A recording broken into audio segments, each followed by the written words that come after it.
Hello viewers, this is the part 6 of the series named Mastering OEM, and today we are going to learn how to discover and promote database targets.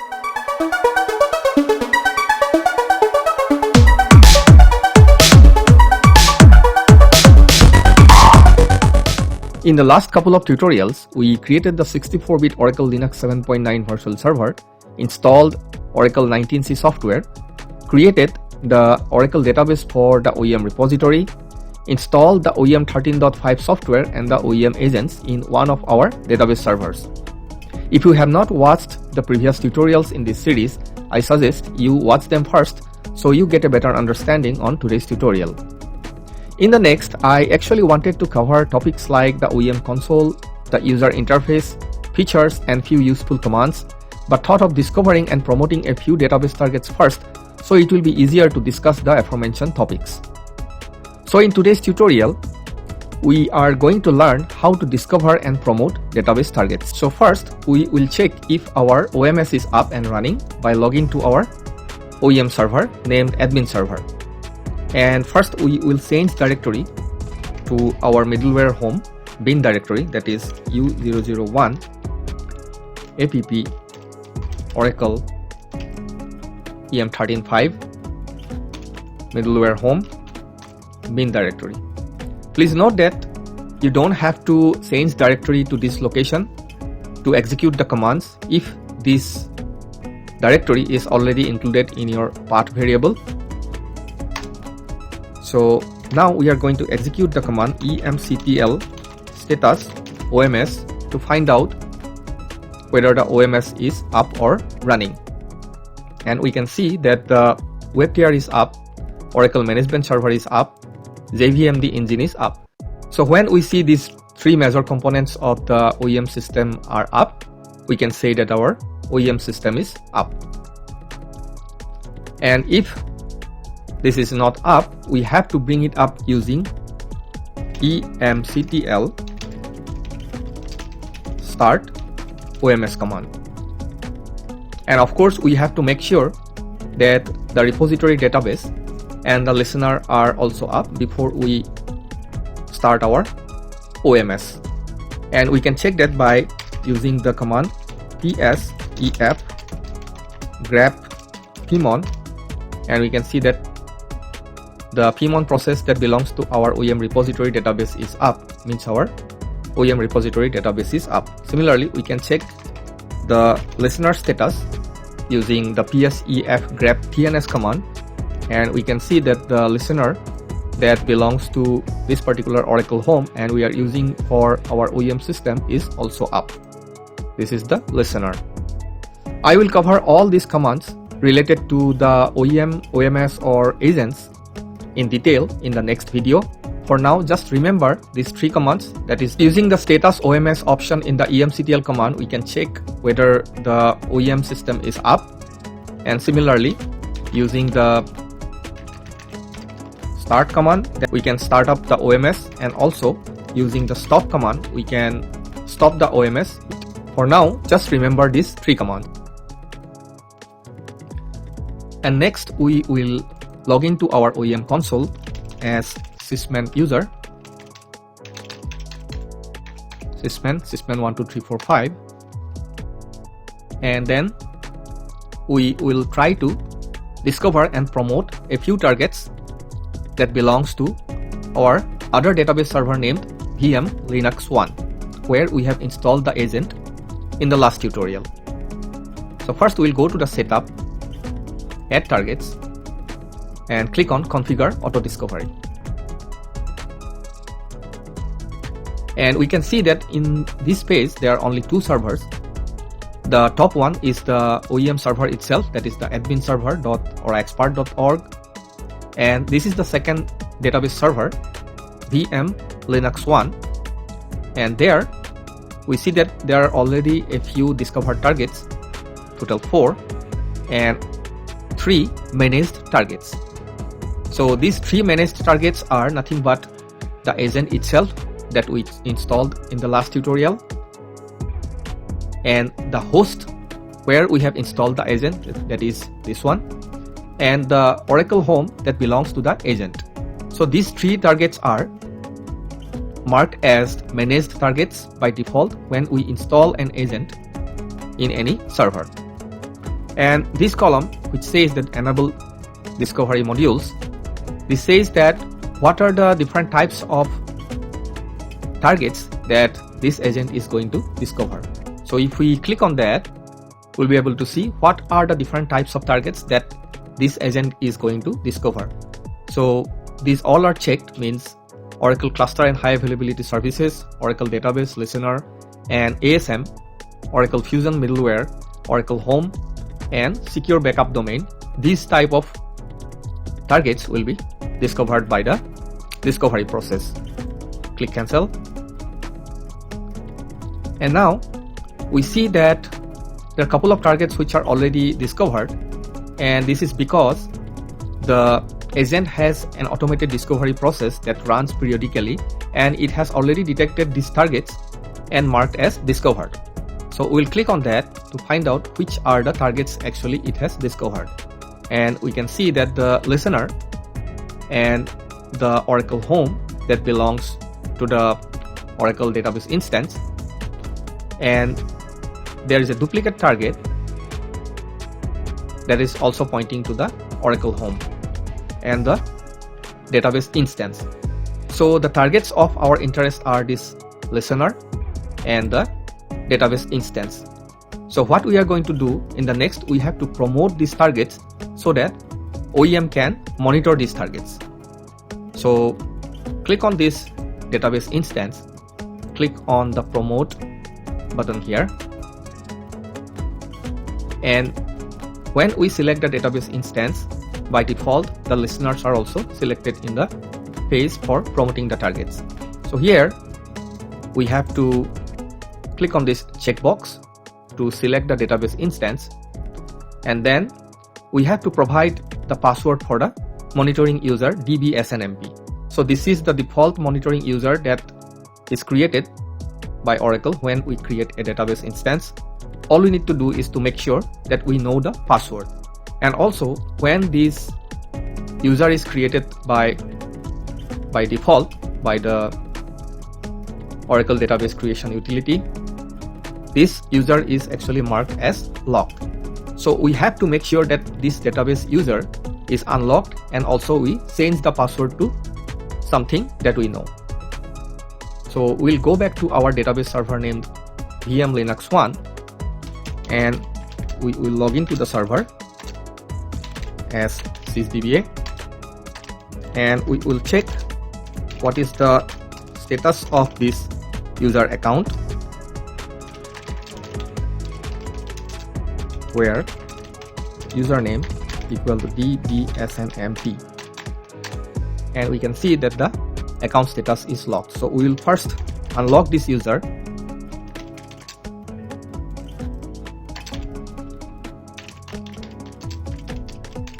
and then we will change the password to something simple for now, say dbsnmp12345. So this is our password for dbsnmp user. Let's copy it, go back to the promote target page, and here we will supply this password. And one more thing we have to do here is to maintain a standard of the naming convention that we are going to follow. So this is actually better when we use the database unique name underscore the name of the server or the host where this database instance is hosted. So this is going to be our naming standard, and by default a database system target is also automatically created. So this database system is nothing but a superset of all the database targets that includes the Oracle Home, Oracle Instance, Listener, etc. And then we need to test this connection because we already supplied the password, whether the connection is successful, and we see that the connection test was successful. Click OK. and this is nothing but the Oracle home, which is automatically taken, and these are all collected by the agent that is installed in this server.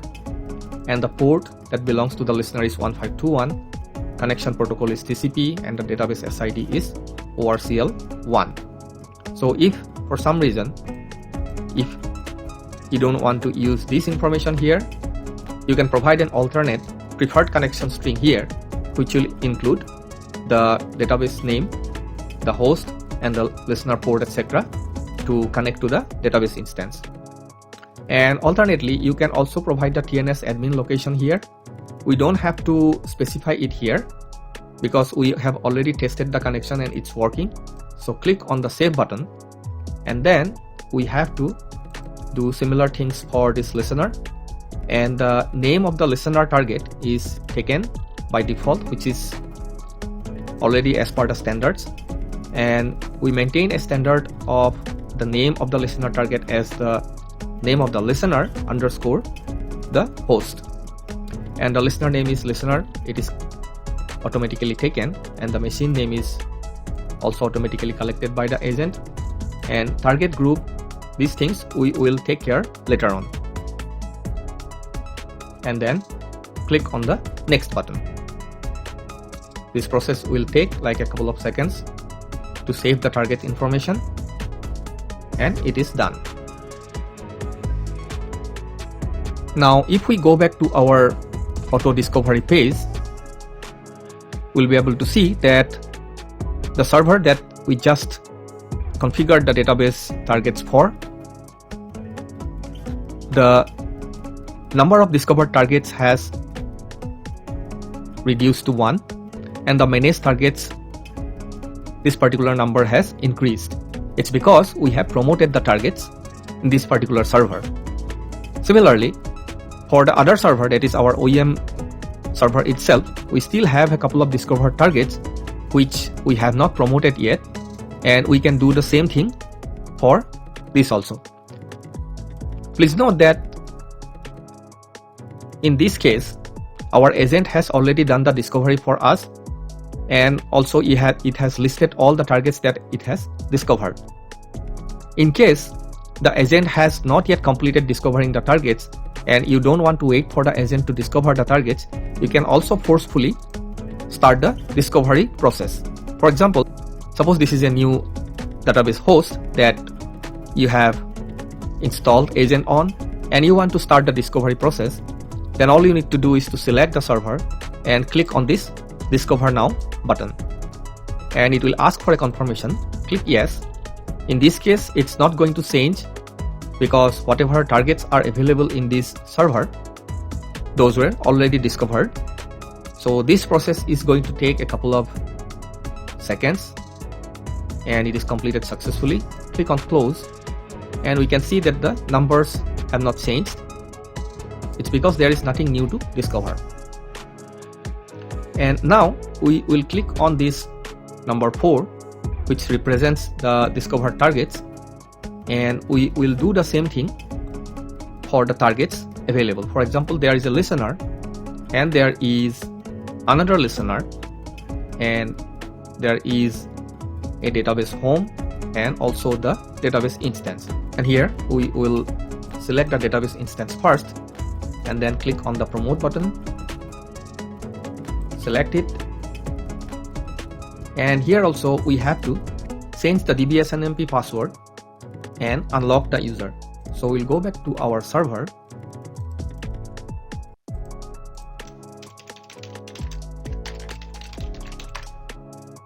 connect to the OEM repository database, and we will use the same command. I'll just copy it from the other window, and we can see that the DBSNMP user is locked here.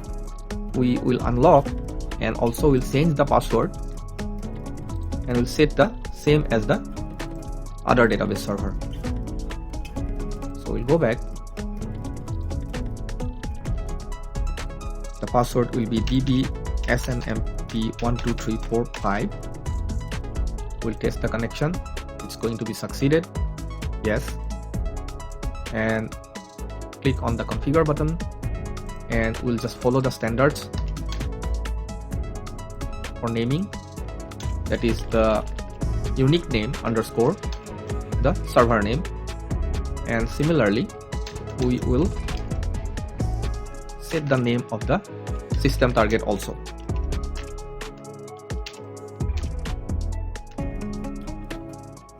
Just adding a underscore sys at the end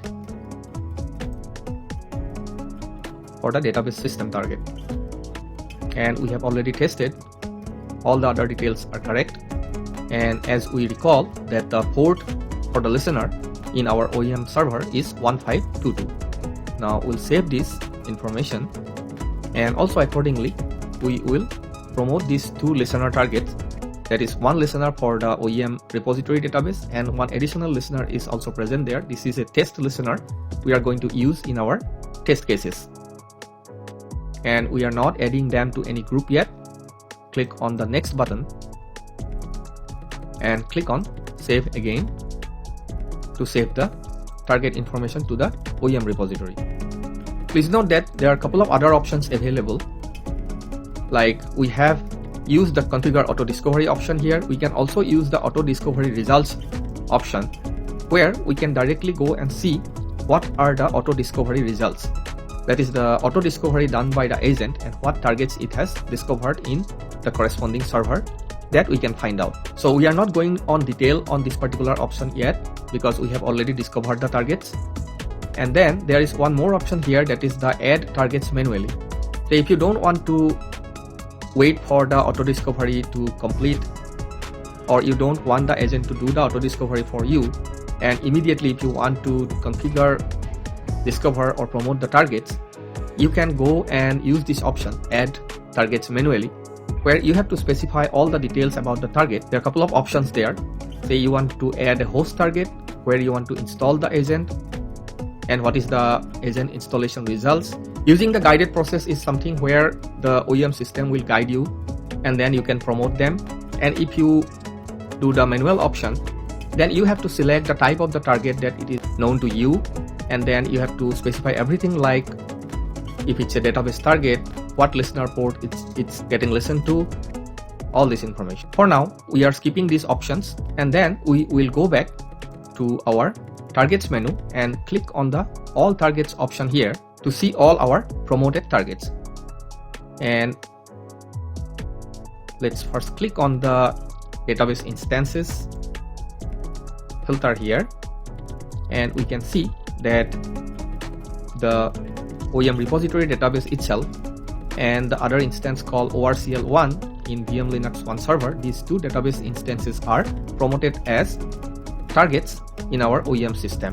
Similarly, if you want to see other types of targets, we will just clear this filter and then click on this listener, and then it will filter out all our other targets and will be listing only the listener target types. So we have 3 listeners now, and the top one that belongs to the admin server is down, and the other listener called listener OEM is up, and the second listener in the VM Linux 1 that is also up. And this navigation pane can be used to list out the different types of targets here. Similarly, if you click on the host targets, this will list out all the hosts in the OEM system which are promoted as targets. And the other option that you have to list out all the targets, and then you can just sort out on the basis of target type. That way also you can find out the different targets of interest. For example, at the top we can see the 2 agents. One belongs to the OEM server itself, and the other one that we install in the second database server, that is VM Linux 1. And all these other targets, at this point we will ignore them because these are all belonging to the OMS. And then these 2 database instances, that is the OEM repository and the ORCL1, and the 2 database systems, as I explained already, this database system is a superset of the database targets in one server. Then enterprise manager server, and the EM console, and the host and the listener, all different types of targets which are already promoted as targets in our OEM system. So this is how we can discover and promote the database targets, and once that is promoted, that target can be monitored based on our different monitoring rules that we are going to create in the coming tutorials. So with this, I'm concluding today's episode, and in the next tutorial, we are going to cover a few useful commands that belong to the OEM, OMS, or the agents. And also, we will get familiar ourselves with the different options and features available in our OEM system, which we are going to use in the near future. So viewers, I hope you enjoyed the video and found it useful. Please hit the like button if you liked it and subscribe to my channel so you won't miss an episode in this series for the Oracle DBAs or similar educational videos that I am uploading every week.